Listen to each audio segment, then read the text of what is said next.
We're stoked to introduce our first guest tonight, and we'll bring him over from the green room onto our desk. He's all business when it comes to commercial real estate and television, and so many of us, he grew up watching BYU football games at LaVell Edwards Stadium with his dad. It is our pleasure to welcome to the Wise Guys the Chairman of Colliers International, Brandon Fugal.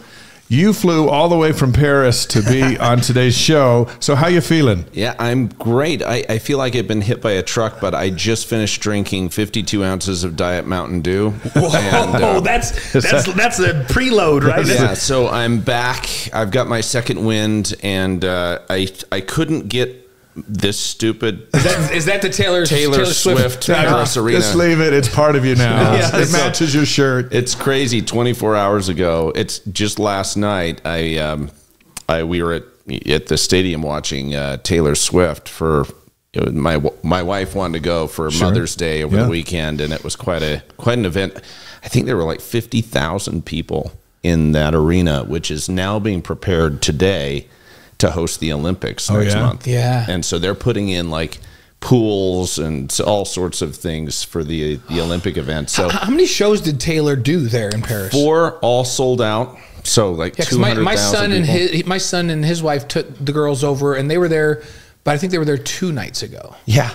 It was crazy. Half the plane going over and coming back were people going to Taylor Swift. And I'm more of a hair metal, 80s hair metal, new wave guy. You're with Dave.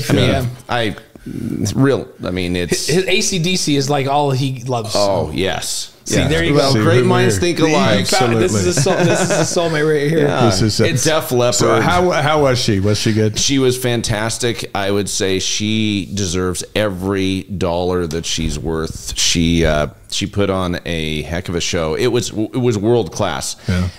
The coordination between the lighting, special effects. I mean, they had pyrotechnics matched with the digital presentation, full live band on both sides of the stage the whole night. She played piano and guitar live for many of the songs. It was mind-blowing. I mean, and I'm not a mega fan by any stretch. I mean, again, I'm stuck back in the 80s, but I walked away with a whole new respect for her. She's just a talent, right? She's a talent. No, she's an economy. So she is a one-world economy. Everywhere she goes, it is an economic development event. Including the NFL. Yeah. Including the NFL, right? Brandon, let's not say stuck in the 80s. Let's say we choose to stay in the 80s. Yes, we preserve good taste. Our hearts are in the 80s, exactly. Right? Well, and I love that McCann was on the radio in high school at KOHS. And you were on the radio at KPGR. Yeah, KPIG. Those were our rivals. Yeah. And I have to say that we were always very jealous of Orem High School's radio station. I think you had better music. We had 1,000 watts, yeah, which made us a little, you could get superior. Us a couple of spots. Yeah. And of course we had better music. We were the music directors. Yeah. But we played the kind of music that gave us dates with the girls at Timview. And that was pretty much how we targeted our audience. That was the goal. It's a great strategy. What high school? Pleasant Grove. So we're just 10 minutes away. Yeah. I had the KPGR Colt, and we played the best. We played new wave bands, everything from Depeche Mode to Duran Duran to AC/DC, of course, a Def Leppard, Bon Jovi, Scorpions. I mean, all the good stuff. And we would on occasion, because we had live turntables, we would play.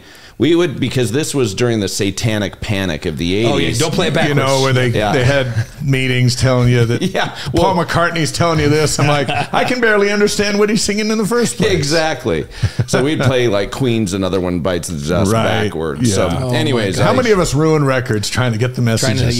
Stupid. But two Utah County kids being DJs back in high school, but two that both grew up with BYU as part of their lives, right? So you grew up in Utah County. It was our religion. It was my father's religion. So he did his undergrad up at the University of Utah and graduated from BYU, and he bled Cougar Blue. And I'm the oldest of 4 boys, so it was a boys' night to go to football or basketball, and in the last 20 plus years, he's had the most coveted seats really in the stadium. He passed away a couple of years ago, but we've carried on the tradition with my mother. Where are they at? Above on the 50-yard line above the east portal, right there with no one in front of you where you just have the rail. Yeah. So you just walk right up. You sit down, right at the portal. Leg space. Yeah. I think they are the most primo seats in the entire stadium, and I have my father to thank for it. He loved BYU. Everything that the Y stood for and the athletics program was his biggest passion. So that's had to carry through to my brothers and I. I do have to confess, and so don't hold this against me, but I'm UVU. I went to UVU. Yeah.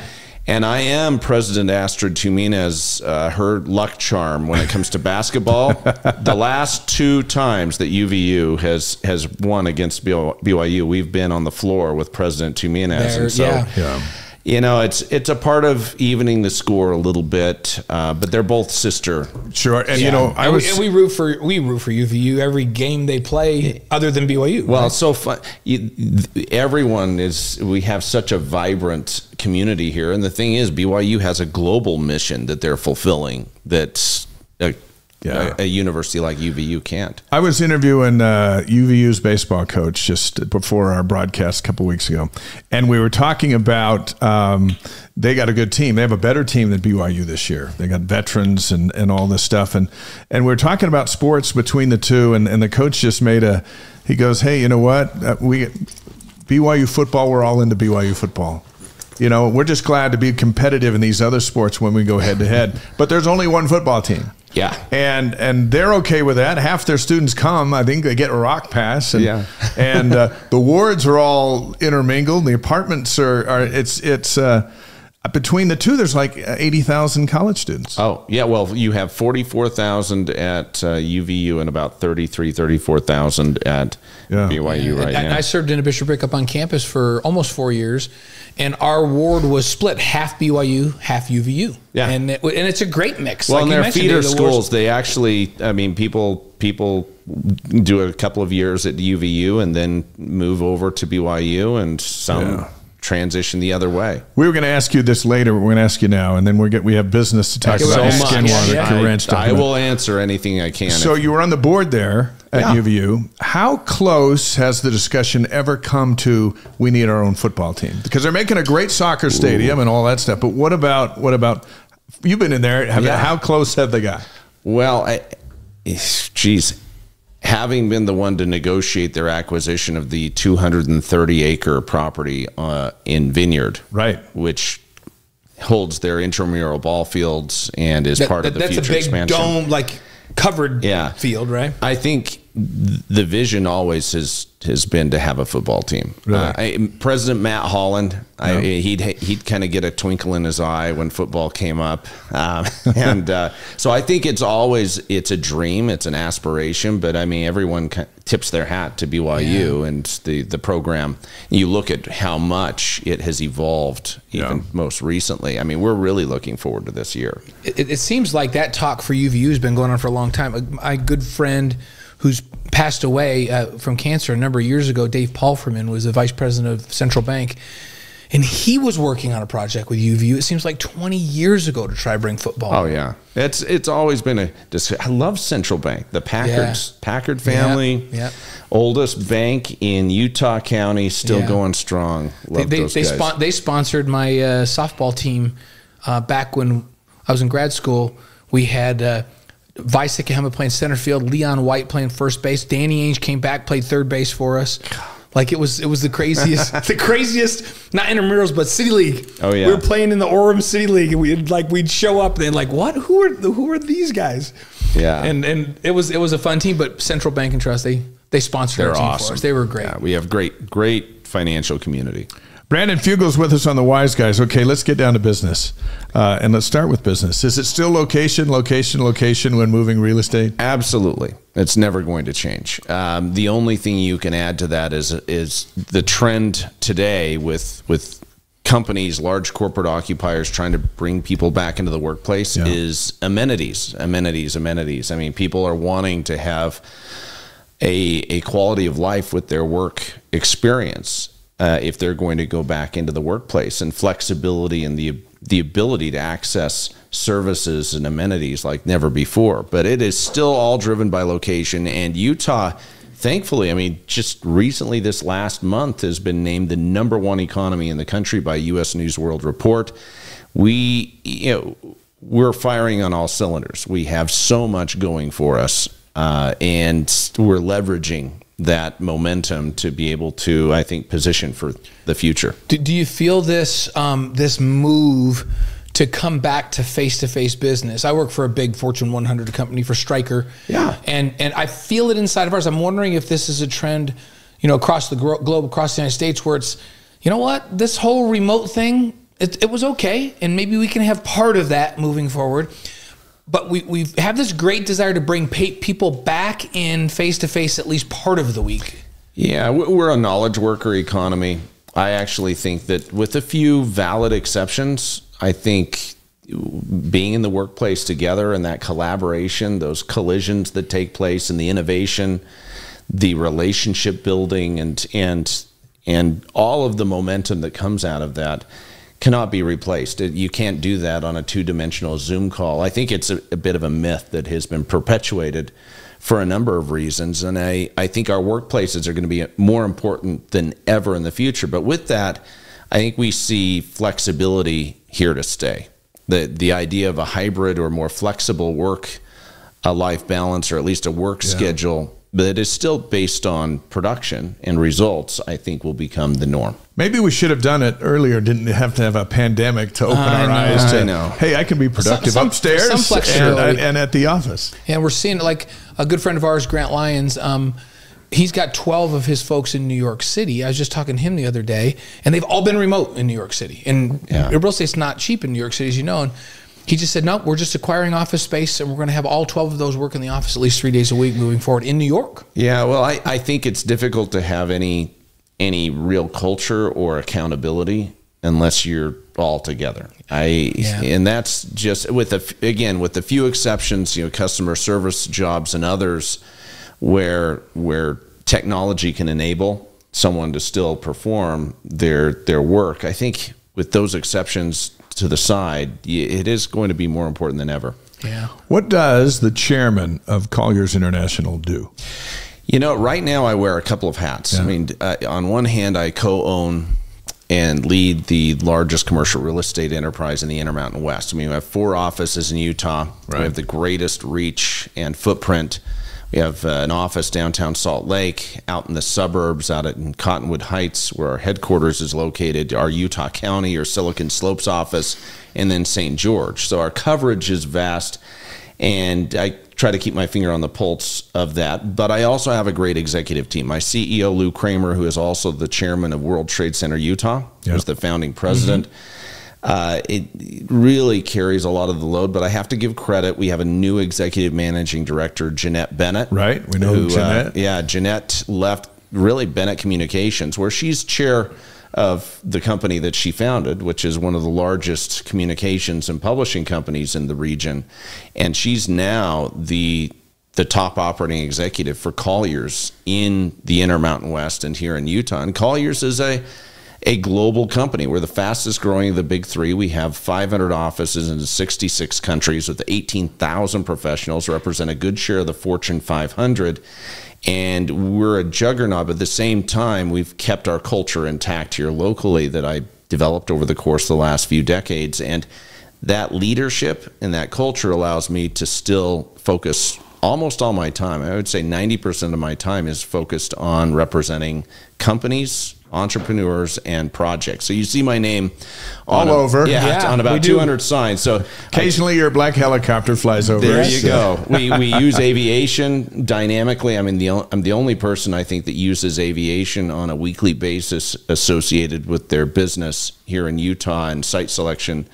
But I have the privilege of representing some of the largest projects from Ogden to Provo that are literally transforming the skyline of our communities. And that's what gets me up in the morning is I'm a deal junkie. I haven't changed at all since I was a teenager.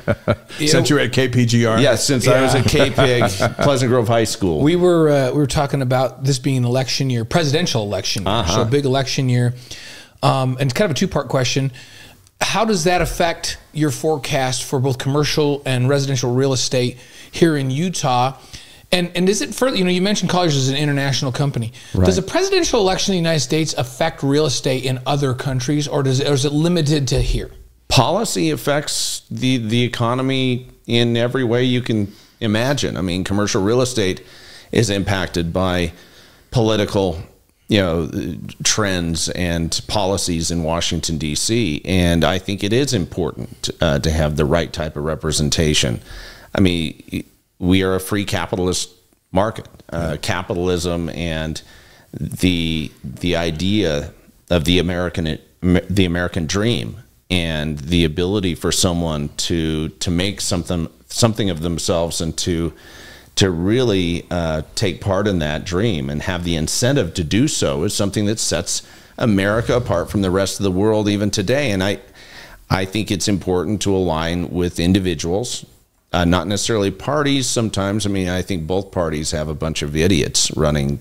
I mean, it's like the prisoners running the prison, the inmates running the prison, but it's a bit of a train wreck back in D.C. and you see a lot of challenges and frankly a lot of arguing over petty things when we should be focusing on kind of bigger picture societal ills and frankly protecting the things that our founding fathers really fought for. And so I think as we look at this presidential election, no matter what your political persuasion may be, I think you've got to take a good hard look at who are the candidates on not just a national level, but on a local level, on a municipal and state level that really protect the American dream and embody that. And I think you look at the landscape ahead, and there's reason to be optimistic. There's some good people. Yeah. Do you ever get involved in your commercial real estate life in some of these stadium deals? Like Ryan Smith, who's a friend of ours and a friend of the show, with all that he's doing and trying to, with the Delta Center now back, Delta Center, and trying to get Major League Baseball here, and now we have NHL hockey here. Do you get involved in that real estate part of the? Good question. Ryan Smith and what he's doing with his Smith Entertainment Group is going to recast downtown Salt Lake. Yeah. And frankly, the entire market is going to have such an impact in bringing professional sports to the next level. And he's a visionary. That's one thing I really admire about Ryan is his vision and his love of community. I had the privilege of working with him years ago on the Qualtrics headquarters as he was expanding, and to see him work and operate and execute. And it's all about execution. You can have all the vision in the world, but if you don't have the execution and follow through, it's all for naught. And I have great respect for what he's going to be doing in order to elevate Utah to another level in the years to come. And commercial real estate is core to that. I represent a lot of the properties in that downtown area. In fact, I have a corner right across from the Delta Center, right across the street, that will undoubtedly be part of that master planning effort that I represent. Also sit on the board of Utah Symphony and Utah Opera, which will have a role in that whole area and the re-envisioning of the arts matched with what is happening within sports entertainment. So the beautiful thing about commercial real estate that has driven me from the beginning is the fact that you can see a tangible manifestation of your labors on the landscape of the community, and no one can escape it. It doesn't matter what sector of the economy, who you are, anyone in business has to have a real estate strategy of some sort. And our state is going to be transformed to another level between now and the Olympics. I mean, we have an Olympic to look forward to a decade from now, and I think the sweeping changes, the seismic shifts that we're going to see in our communities in preparation for that, and as we grapple with growth, are going to be, I mean, we're living in a renaissance. This is a renaissance that people will reflect back on. I think people will be talking about this time that we're sitting in right now, 100, 200 years from now. They're going to say, gosh, can you imagine what happened? Did those people even realize what was happening right there before them? And we have a front row seat and the ability to participate. Brandon Fugal's on the Wise Guys tonight, live on YouTube, Facebook, Twitch, and ysguys.com with our brand new podcast out tomorrow, wherever you get your podcasts. All right.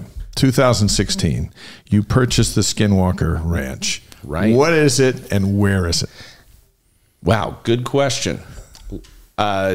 Yes, in 2016, I acquired a 512-acre piece of property in northeastern Utah, just outside of Vernal. It's right in the heart of the Uinta Basin, from an elusive billionaire, Robert Bigelow of Bigelow Aerospace out of Las Vegas.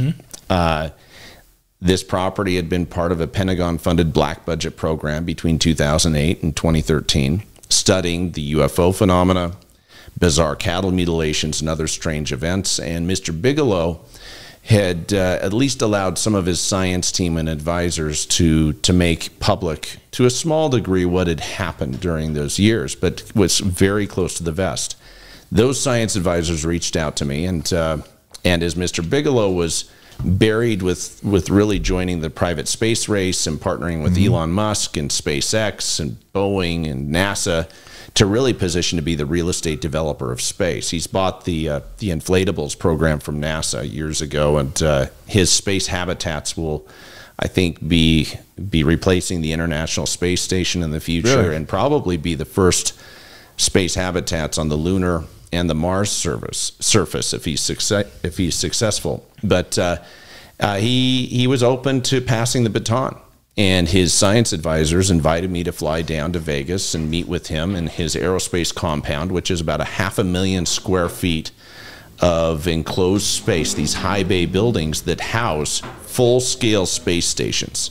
I mean, we're talking, you walk into these cavernous spaces in Bigelow Aerospace, and they're these full-size space stations, like it's right out of a James Bond movie. Remember Moonraker? Yeah. Oh, kids? It was right out of like Drax Industries, but for real.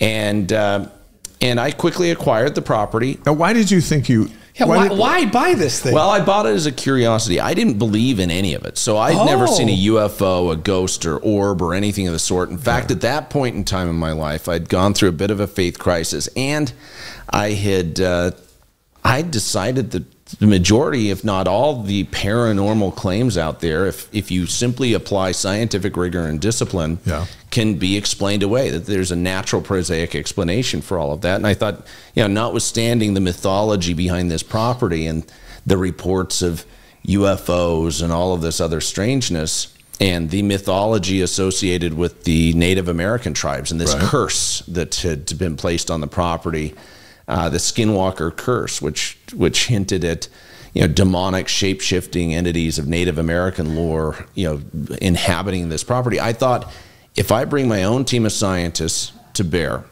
I'm going to prove that there's nothing to it, that there's nothing more to it than just a lot of ghost stories.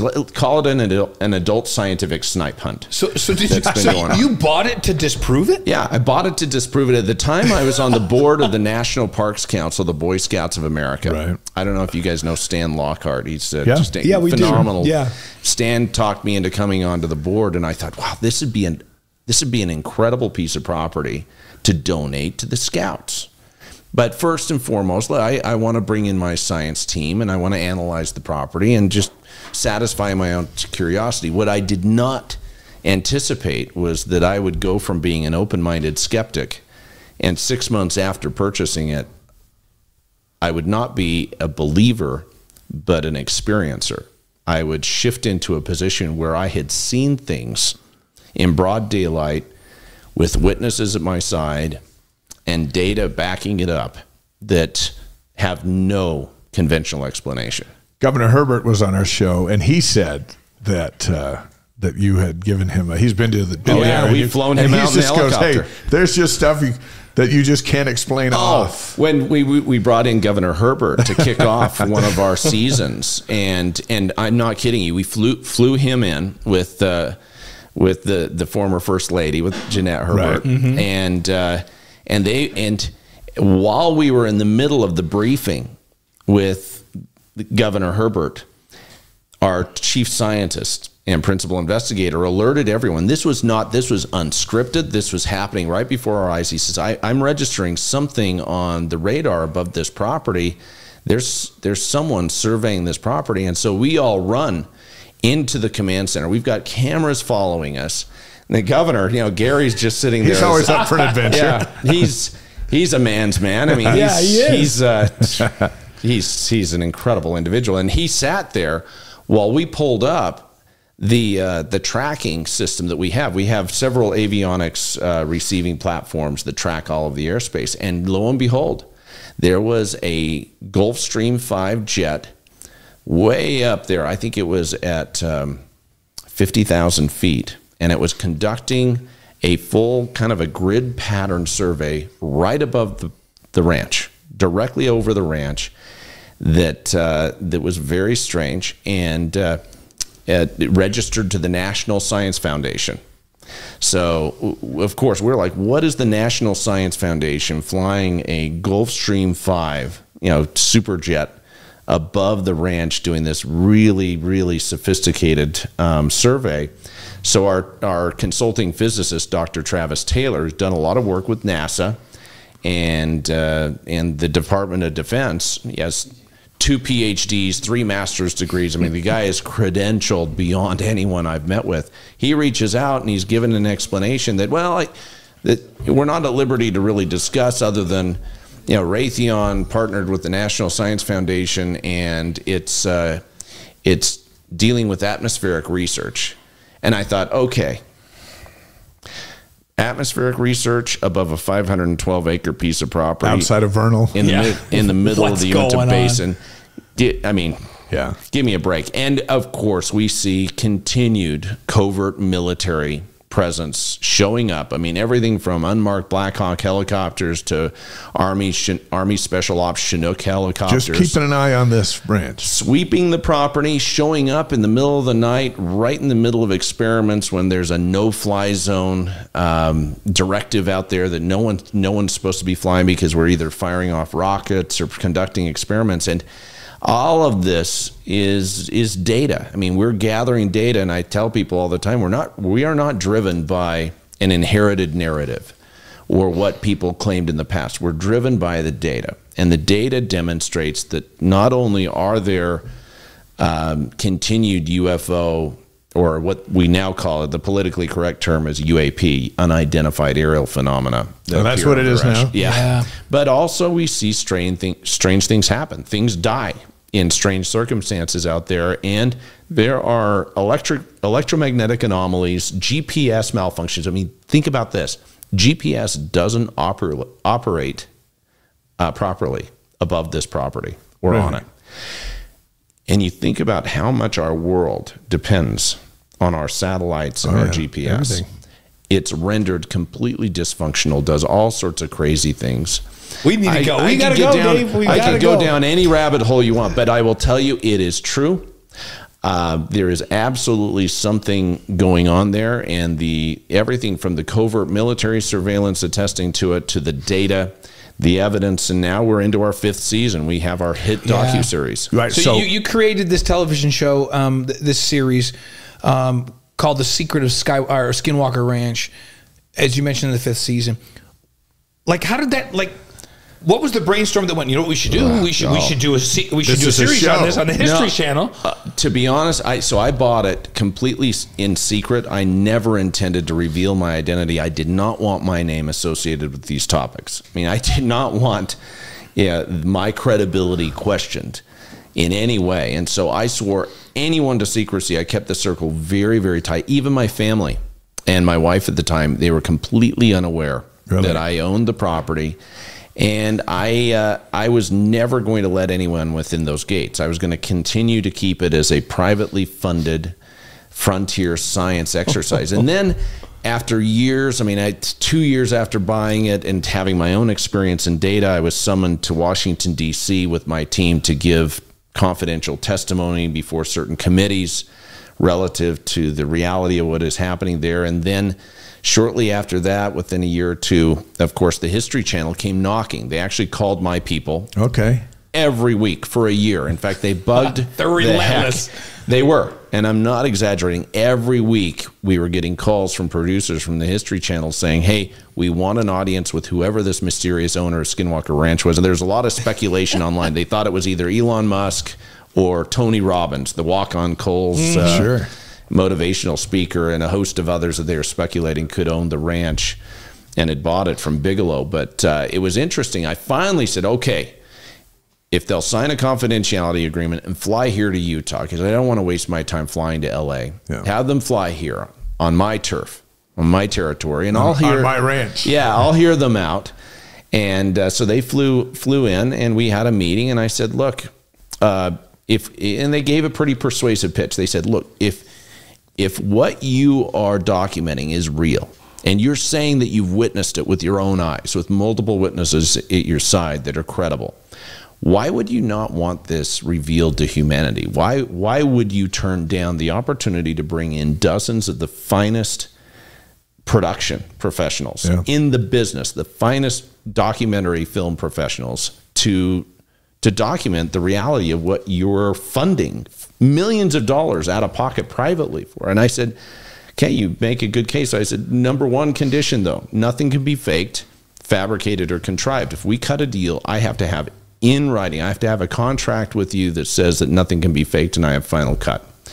I've seen enough ghost hunter shows with people tripping over themselves in the dark with night vision goggles. I don't want my name associated with anything like that. Second, you've got to use my team. There's no casting call, no Hollywood casting call. You're going to use my team. None of them have been on television. In fact, my head of security, who we've affectionately referred to as Dragon, who was my old mission companion. In fact, he was my trainer in Hawaii when I served a mission. Is Dragon a great big guy, though? He's not the big redhead guy, Caleb, who's like part-time law enforcement. He's the guy who has... He's the guy who always has a scowl on his face. He looks like Grumpy Cat. He's like the human embodiment of Grumpy Cat. Always looks pissed off. But he's an expert marksman. He loves the outdoors, and he's a licensed security professional. I mean, these guys have been by my side for decades. And I said, you've got to use them. We're not going to bring in any strangers. I want to maintain the integrity of it. And I wanted my identity to be kept secret. I said, I don't want to have my identity as part of this show. I don't want to have to come forward. And the guy questioned that. The producer said, well, if you want people to believe in the reality of this, and you know it's real, why wouldn't you put your name behind it? Because I told him, I believe that this is the greatest science project of our time. Yeah, this really is. And could very well help answer those age-old questions. Where did we come from? Where are we going? What is our place in the universe? Are we alone in the universe? What is the nature of our reality? And he really called me out on it and said, why wouldn't you want to have your identity? He called you out, you got to step up. And he Jedi mind tricked me into doing it. And the rest is Jedi history. mind tricked. I love that. Yeah. Brandon Fugal's with us. He's got a ranch, the Skinwalker Ranch, and it's a series on the History Channel, very popular in their fifth season. So we got two more questions with you. Micah Harper's going to join us in just a couple of minutes. And we've got 5 questions to hit with you. But what was give us an event or an occurrence out there that turned you from a skeptic to a believer in the abnormalities of the Skinwalker Ranch. Can you give us an account of something? Absolutely. My whole world changed. I went from an open-minded skeptic, and I zoomed right past believer to an experiencer on October 14th, 2016 at 4:00 p.m. in the afternoon. I'd been hosting a group that was really led by a former physician with Area 51. He was a consulting physician that had worked for decades out at Area 51. And the number one thing he wanted to do in his life was to visit Skinwalker Ranch. And he had been denied access from Mr. Bigelow, my predecessor. Well, he'd reached out to one of my science advisors that he had a relationship with. And my science advisor said, sure, I'll facilitate a discussion. And I granted it. I said, why not? I'd love to meet this guy. But when he flew in with 2 security professionals that were at his side, that were there to supposedly make sure that everything went okay. And when he was signing the confidentiality and liability waiver before we flew out to the ranch for the day and the tour, the briefing, if you will, I told him, I said, in full disclosure, I've owned this property for 6 months. I've been flying in every month in my helicopter, getting briefings. We've got surveys. I have soil surveys, full drone surveys of the property, and I have yet to be convinced that there's anything truly strange going on. So don't expect to see anything unusual. In fact, it'll probably be a beautiful, peaceful day and non-eventful. And it's an interesting property with a very unique landscape. I mean, you've got this mesa plateau that runs the expanse of the property east to west with the cave systems. You have old pioneer homesteads that are barely standing that look just haunting in that backdrop, and waterways that snake through the property. So it's a uniquely beautiful property. And so we proceeded to go out there, and everything changed. I mean, within minutes of entering the property that day, things started acting strangely. Smartphones started malfunctioning. In fact, my phone, along with others, were drained from like 80% to zero within a matter of minutes. Within a matter of minutes. Whoa. We had one of the security professionals that accompanied this guy, this doctor, was a 6'6", built like a tank guy. Pretty tough. And he was rendered catatonic for 10 minutes. And so he had an acute medical episode. And then as we were going back to the security trailer to retrieve our smartphones that had been in chargers to try to get them charged back up, as I was driving this Polaris Ranger, this open air Polaris Ranger, at the base of on this dirt road that runs the expanse of the property at the base of the plateau, and someone in the back started yelling, "Stop the vehicle! Stop the vehicle!" I looked back, and it was the other security professional that flew out from Vegas for the day. So I bring it to an abrupt stop. There's dust everywhere. And I look where he's waving his hand. It's right up ahead. And sure enough, in broad daylight, right ahead of us, hovering right above the mesa, was about a 40, 50-foot long silver grayish disc. And it was just sitting there. It looked like a video game. It was surreal. Yeah. And within seconds, it changed position in the blink of an eye, like shifted position by 50 some odd feet or so. A few seconds later, it dropped. We're all sitting there just stunned, saying, "Are you watching this?" And then it darted to the right, and then seconds later it was gone. It either fired off like a bullet, had some unimaginable speed, or it blinked out of this reality. We don't know where it went, but the whole event lasted 20 seconds. The whole sequence of events in this sighting, which was undeniable. It wasn't some fuzzy thing or some blinky light in the sky. It was an object that had form, that was metallic. I mean, you could see the sun kind of glinting off of one side late in the afternoon.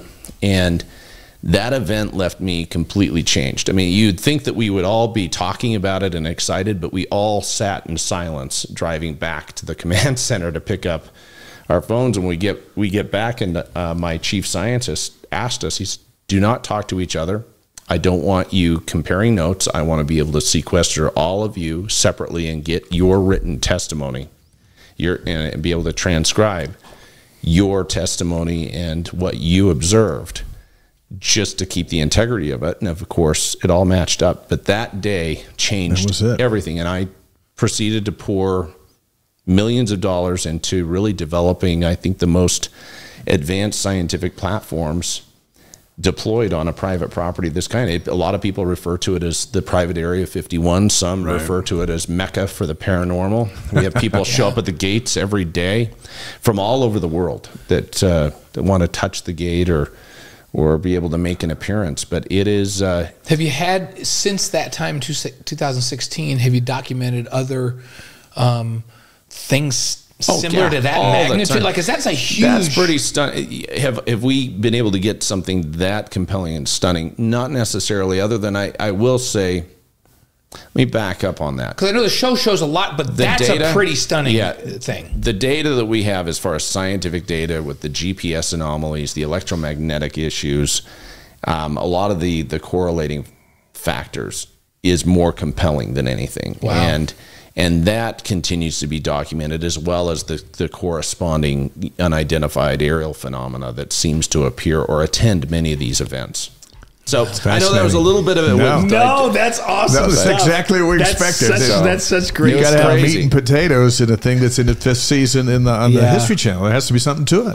Well, yeah, it's captured global attention. Yeah. This is a hit series. I mean, it's a hit series and has spawned a spin-off series that I'm producing called Beyond Skinwalker that enters its 2nd season next month in June. 16 episodes coming with that series as well that takes the investigation beyond the gates of Skinwalker Ranch in Utah. And we take our team, an expanded team, to investigate sites of interest and use the same scientific rigor, discipline, and diverse platform of instruments to be able to document whether there is really reality to some of these strange events. See, that's what makes you a TV guy, just like us. And here's what's crazy is I'm a child of the 80s, so I was raised on Steven Spielberg. And you probably never had any idea that your passion would take you in this. Like, never. Now you're now you're not just a commercial real estate guy. You started out a DJ.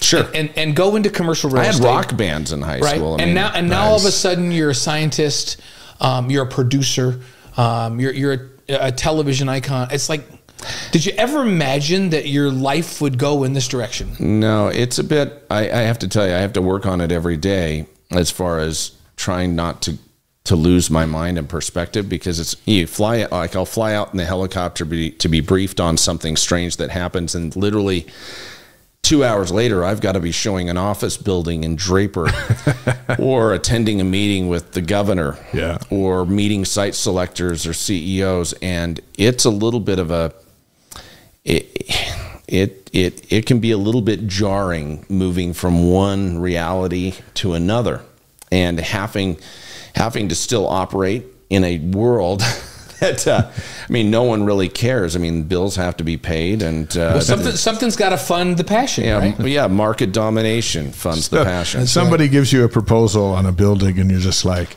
this is it. This is all you got. I just came from another world. I just got done. I just finished attending to a dead cow that had a UFO appear above it, and everyone's smartphones and compasses malfunctioning. How do you process that and then go back to normal life an hour later?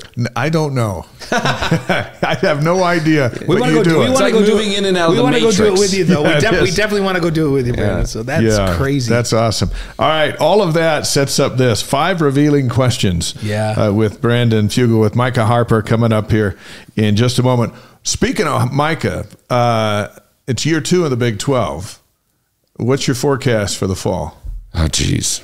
I'm not going to. Even though people say that I'm the prophet of the paranormal to some degree, and you can divine you can't predict this? That I can't predict. I'll just say that things are going to be favorable. Yeah. There you go. I mean, I think momentum is positive, and I think luck is on our side. Micah, you good with that? And a healthy Mike is going to help. Yeah, we lost him before the first season. Yeah, failure is not an option. So I'm so sorry, but you have to execute. So he's going to do it. Everyone's going to be watching. And Micah got his degree, by the way. So now he's a grad student. Now he's in the business. He's in the business school. Well, then you're really dangerous. You're a triple threat here. Okay, here we go. 5 questions with the great Brandon Fugal. Don't you think about these? Favorite sports movie? Remember the title? No, Hoosiers. Okay. That's a great save. I bawl my eyes out. You know that. That's good. Anyways, those are our top 2, by the way. Marie Osmond's number 1. Marie is Hoosiers. But Dennis Hopper is the alcoholic father. Yeah, he's phenomenal. If you don't cry when he kind of makes, every time, and the music's awesome. It's just Gene Hackman. Hoosiers is one of those we talk about all the time. When you're flipping around the dial on TV and Hoosiers is on, you stop. You just stop. It's a spiritual experience. Yeah, so it's great. Okay. Your favorite singer or band? Now this would be interesting. Depeche Mode. Yeah, there you go. Depeche Mode. I love it. Number 1, I saw them twice this last year, and I pray I get to see them more. But we have to say, we now know that Taylor Swift has moved way up the list. Or is it just your respect for It's her? my respect. It's up Kristen's list. Yeah, it's my wife. Yeah, there you go. Now, my dear redhead you wife. and I played Depeche Mode songs in high school, and then you've just recently seen them, and it's 2024. Twice, yeah.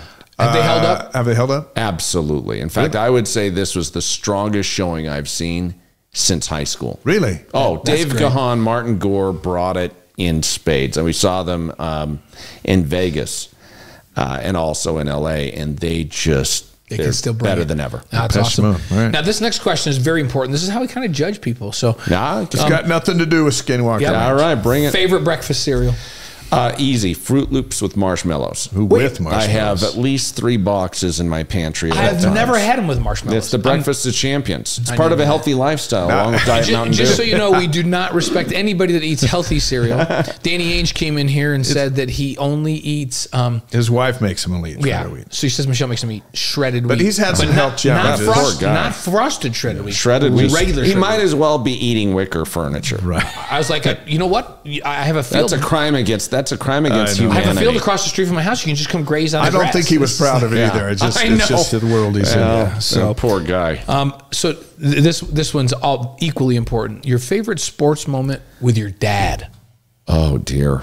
because So you many. talked to us about how that was part of your growing up. Your dad and the boys watching. I'd say watching he passed away 2.5 years ago unexpectedly. He was going in for a routine heart valve surgery, and we thought no big deal. Doctor said he'd be out and probably back to full activity within 30 to 60 days, and then went into a death spiral, and that's a whole other story. But we went to a game together in the past, not too long. I think it was the previous year. And just to see his excitement and his love, I can't even remember who won. It didn't even matter. All that mattered is that we were there together as father and sons, and it was the most manly gathering of kind of a father-son activity, and to rally around BYU. Yeah. That Probably that's- had nachos, some Cokes, Cougar whatever, tails, Cougar